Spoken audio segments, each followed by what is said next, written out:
Good morning, Christina.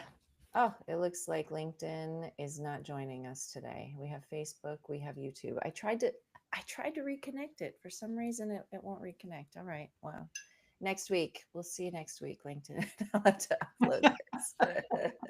Try again. It's good to see you. Good to see you. Mm. I wanted to talk about a few things today, and you were like, hey, you know what? I really like that change and uncertainty topic, especially right now. Yeah, we have a lot of uncertainty and things change rapidly. So they Yeah. change.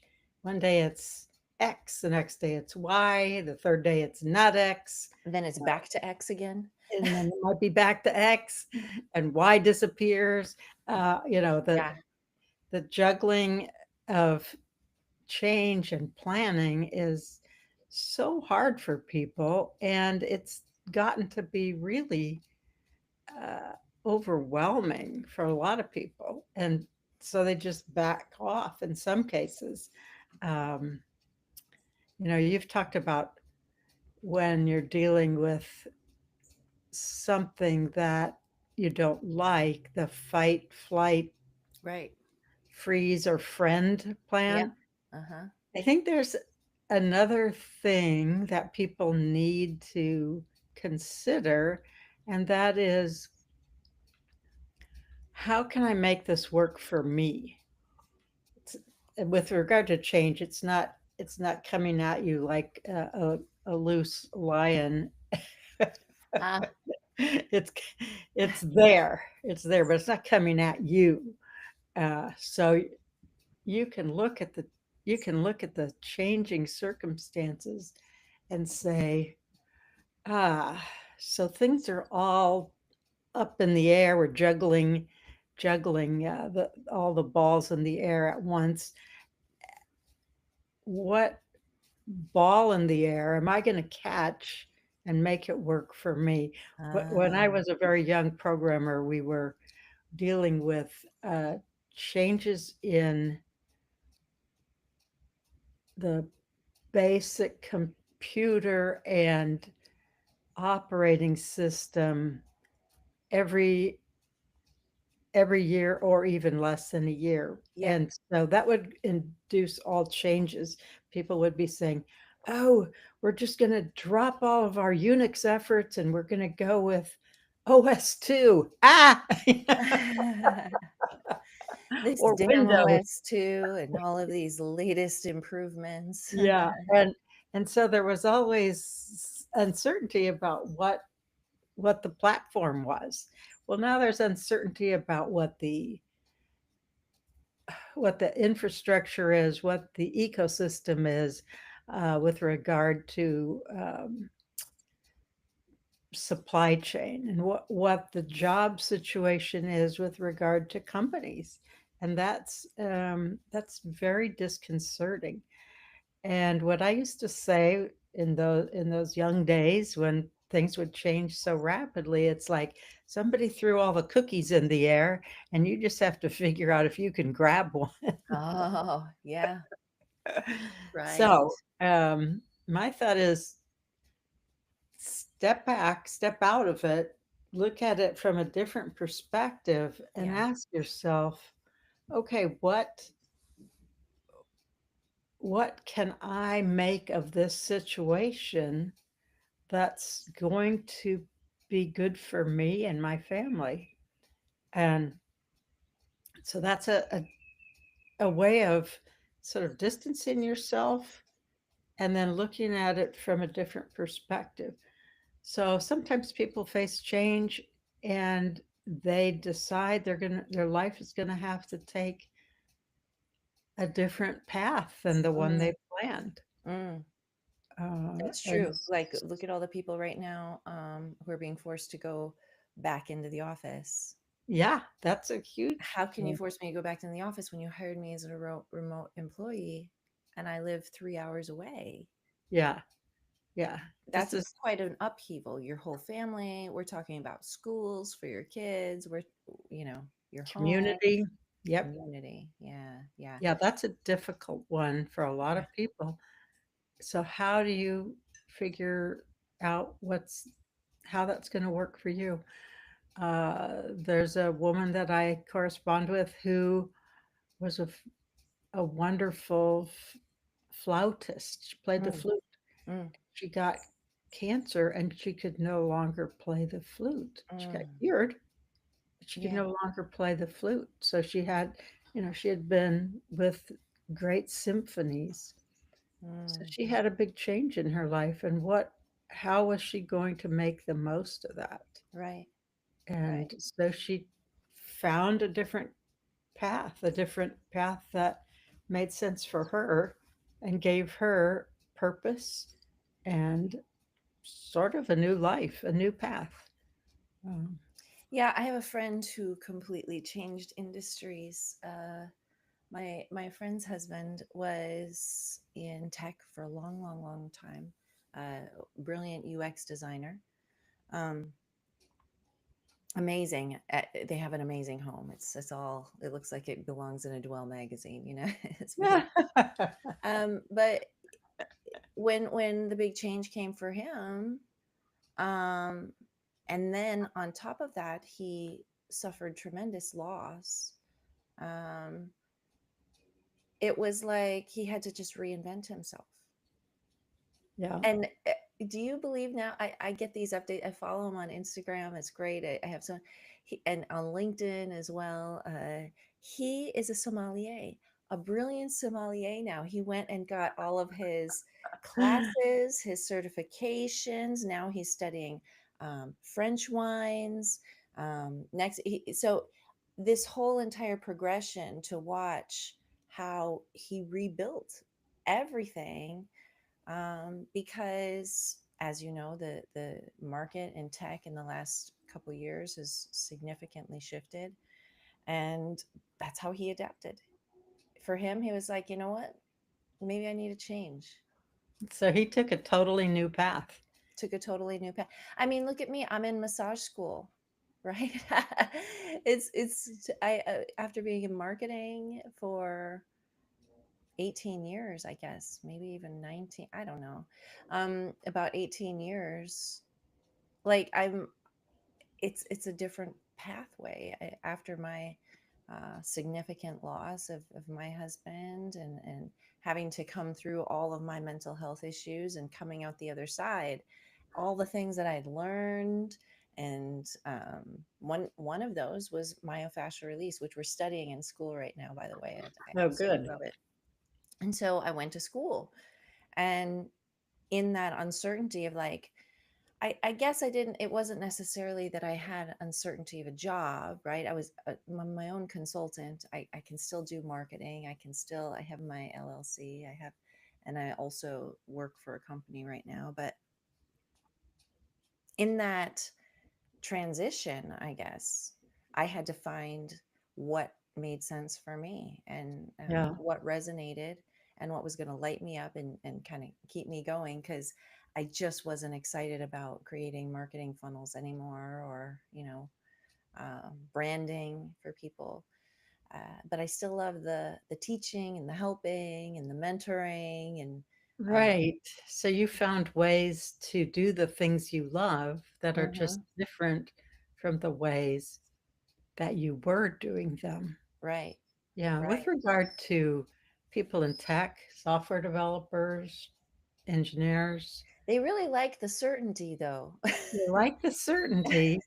And, the reason I always loved algebra was because you could always That's check right. your answers and know that you got the right answer. That's right. So, That's right. I mean, I really liked that certainty. But I mean, the other thing that I love is solving complicated problems Yeah. and figuring out what the pattern in the universe or the pattern with regard to the code, figuring out what the pattern is, Uh huh. and then making sense of that and solving a problem. How are we going to make this work? Yeah. Well, I'm still doing that, Uh huh. but I'm not doing it by writing, really, really good algorithms. I'm doing Right. that with regard to companies, innovation, and people It's skills. creative problem solving in another way. It is. And It's just so creative problem solving. Yeah. I consider that I'm still on the same path because I'm still working with tech companies and still solving problems. I'm just doing a different part of the problem than I was Mm-hmm. doing before. Mm-hmm. And you know, another way I've seen this come up lately is with tech conferences. There's a significant difference between the European conferences and the US conferences that have or haven't come back, right? In tech. And we're Mhm. thinking about that. And so um for example, a lot of the European conferences have come back in full force. Their Yeah, attendance is there, the sponsorship is there. And in the US, it's just not there. We yeah. have, in fact, we have a lot of speakers dropping out, even if they're accepted to U.S. conferences Mhm. because of the travel restrictions that Yeah. they're facing and that they're feeling. So, um, I've seen several conferences that have closed their doors. That conference closed their doors. Oh, right. A lot of the smaller conferences, because even with all of their creative problem solving, even with everything they tried in their community, you know, they have Discord channels, they have virtual hangouts, they have user groups, they have social media content, they have teaching content, they have blogging and coursework online. Even just trying to bring the community together in all of these different ways. When do you know to pull the plug? Yeah. When do you know, you know what, I've tried all of these creative problem solving techniques. I've tried to lean on my network and band together. I've gone to all the sponsors and everybody who's ever supported us before, and nothing's coming through for us. When do you know when to pivot? it's Yeah. it's Hard. it's I did see, I've seen something that was a creative one, where two conferences have come together when we're talking Hmm. about, in the case of Kansas City Developer Conference and Dev Days KC. Hmm. So I've spoken at both of them. This year, what they've done is they've come together and they're doing like they've attached Dev Days onto the end. And I've seen Ah, this so happen with different yeah, conferences before too, even so before keep going. COVID. Right, Hmm. right. So you Hmm. go to one and stay for the other, or you're going for the other and you get there early and go to the That first way, one. they're bringing their communities together. They're Yeah. bringing their sponsors together. They're sharing resources, and that's how they've adapted. Who knows if that model will stay?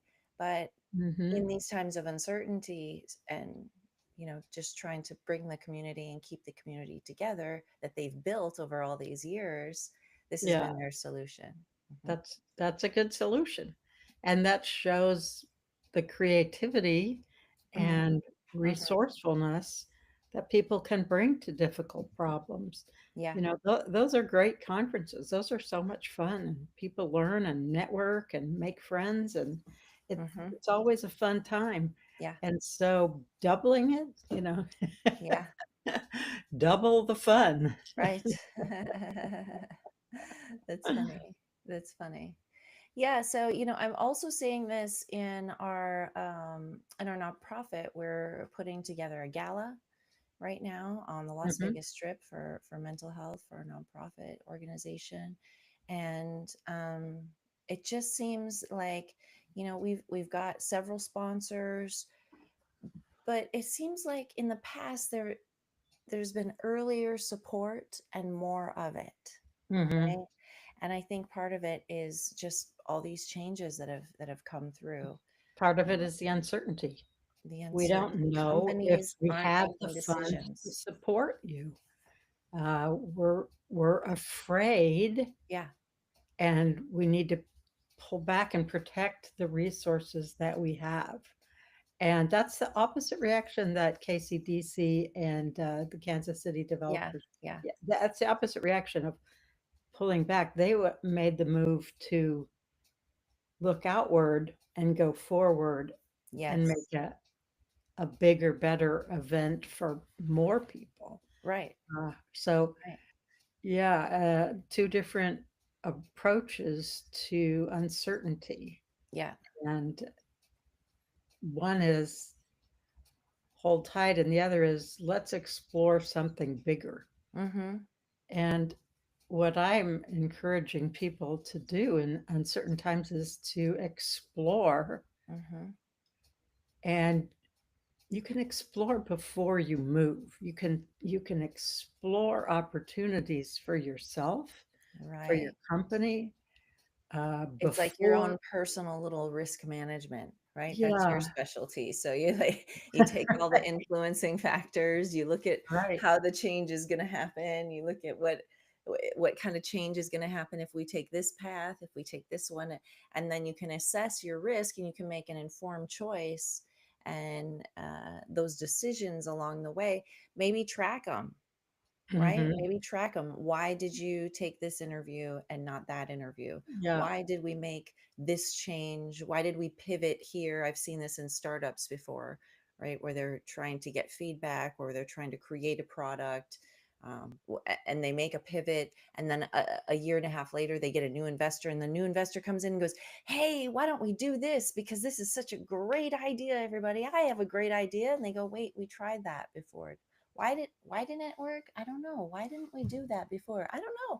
Ask John. Hey, Sally, do we? Oh, Sally's not here anymore." So, like yeah. it's important to kind of track those so you understand the methodology. Use a Mhm, framework.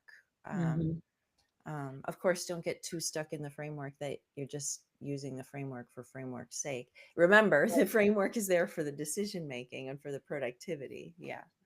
I had a wonderful friend who, sadly is no longer with us, but he was leading an engineering company, electrical engineering group. Mm.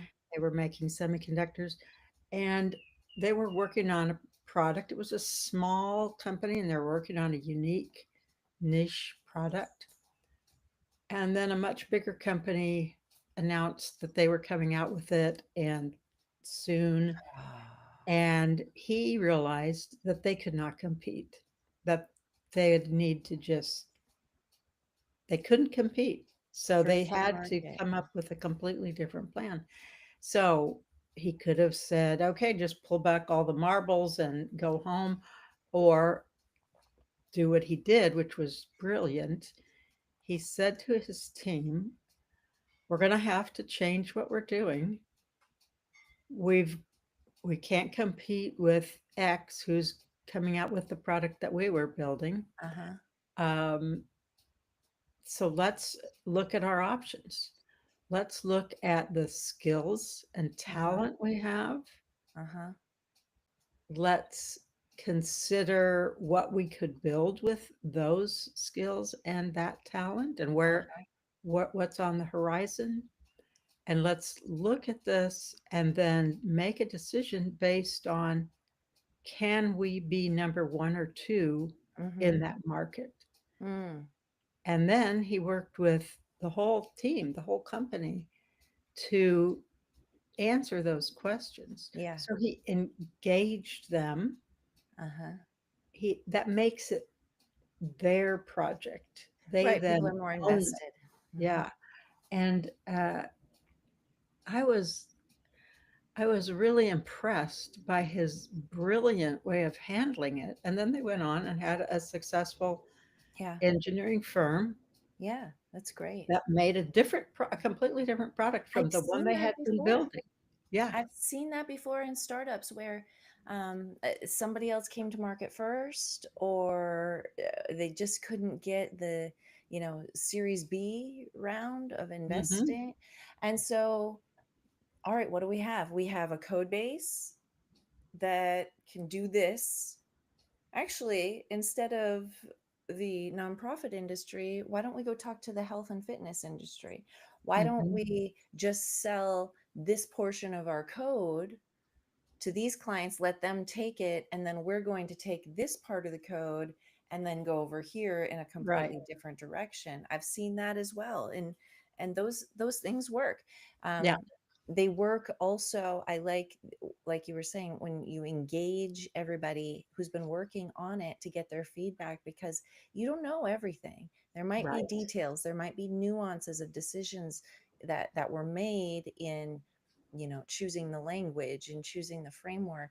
And so it's important to get everybody on board with that, and make a decision from there and track the decision Yeah. as well. So I hope this is inspiring some people who are facing some uncertainty or Hmm. the end of a path that they're on and need to figure out, I need to go back to a different path, or Yeah. let me look at this one path that goes straight up to the sky. Just let's look at all the different ways of seeing this uncertainty, and what we can find for ourselves that we have the specific skills to make hay with. What are you going to make hay with on this? You've got skills and talent and energy and creative Mm. thoughts. Figure out what's going to work for you, figure out what's going to work for your company. And that's just such a it's actually a fun creative process. And Well said. I like the fun creative process where you can just go, wow, wow, the sky's the limit. And then, you have to come back to earth a little bit, but you have to figure out what excites you, what can you make happen. And so I hope this has inspired some people to do that. Mm. Excellent. Well, thank you very much, Leslie. Yeah. Thank you, Have a Christina. great day. You too. Bye. Bye bye. Ooh, I got laggy at the end.